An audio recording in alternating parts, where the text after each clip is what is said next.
توقعات نتائج عرض سرفايفر سيريز وور جيمز 2022.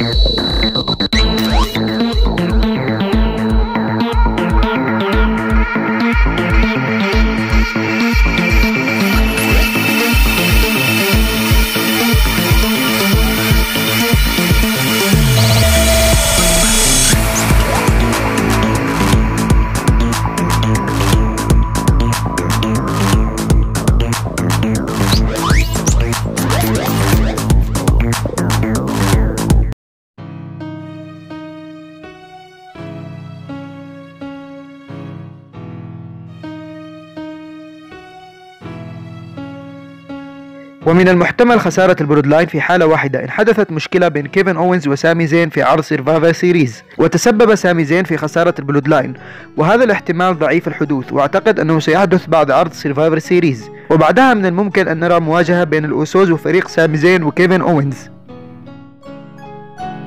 لمشاهدة مقاطع من مهرجان سرفايفر سيريز لا تنسى الانضمام إلى رابط قناتي الثانية، سأضع لكم رابط القناة في صندوق الوصف.